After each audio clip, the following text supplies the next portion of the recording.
For a long time, I thought the main cost was exhaustion. The long weeks, the mental load, the feeling of never fully switching off. That's what most owners describe when I ask them what this is costing them.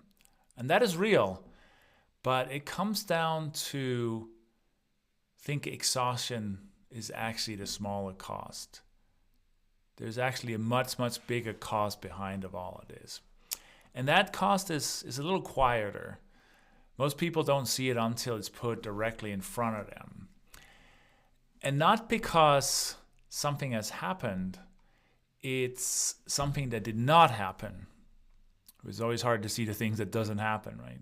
It's not a bad week. It's not a crisis they have to solve. It's not the team problem or the client problem.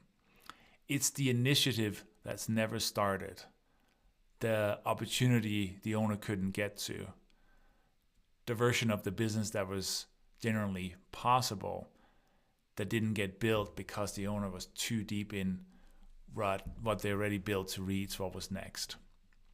That's the cost most people aren't measuring. So I was working with an owner earlier this year, 7-figure business, strong market position. He'd been talking about expanding into a second location for a few years. Done the research, knew the market, had some sites and so on. 2 years. Every conversation, every time we met, it came up.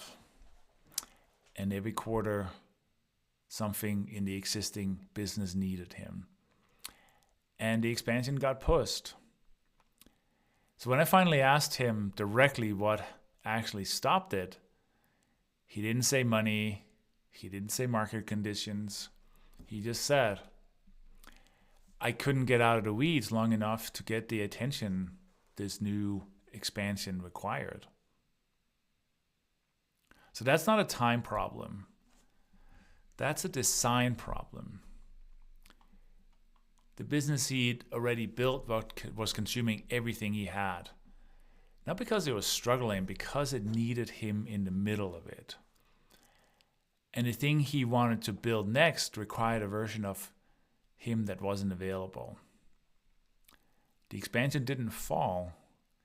It never started. So I've heard this story more times than I count, a different version of the same story. It's not always a second location, sometimes it's a key hire, something it's a new service, something that they knew the market needed, or maybe a partnership opportunity that they never found time to explore. An exit that they weren't prepared to take when the opportunity came. The business kept growing, and the owner kept getting more involved. And the gap between what was possible and what actually happened got wider. And that gap is the real cost. The gap between where you are and where you need to be, that's where the cost is. Not the stress, not the hours, not the missed weekends. The cost is the version of the business that doesn't get built. And as we know, without expansion, we are slowly declining and our business deteriorates. And that's what makes this hard to see. The business is still working. The revenue is coming in. The team is functioning. So from the outside and often from the inside, things do look fine. It just means that the cost is a little bit invisible. There's no crisis to point to, no failure to examine, just a quiet accumulation of things that didn't happen. The hire that gets pushed to the next quarter, the conversation that needed 3 hours of clear thinking and never happened to it, that opportunity that wasn't taken. None of that may feel like a loss in the moment. We were just getting busy. But think back on things that you did do in the past that made a huge impact on where you are now. Those are the things that we need to continue to work on.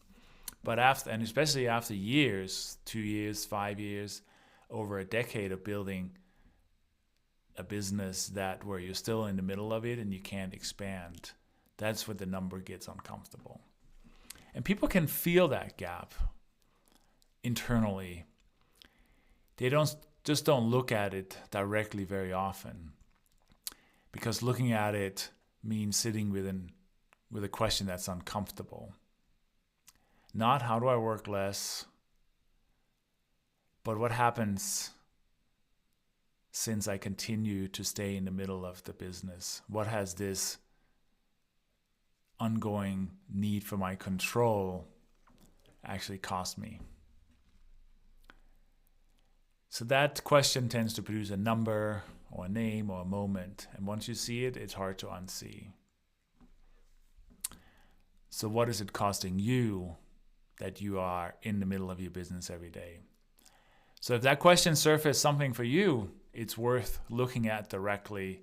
I do a 30-minute owner constraint diagnostic where we do exactly that. We find the single constraint keeping your business dependent on you. You leave it clarity on what it is and what needs to change. No pits, just a clear picture. The link is in the description below. And if you want to subscribe to my newsletter, you can also find that in the description. See you next week.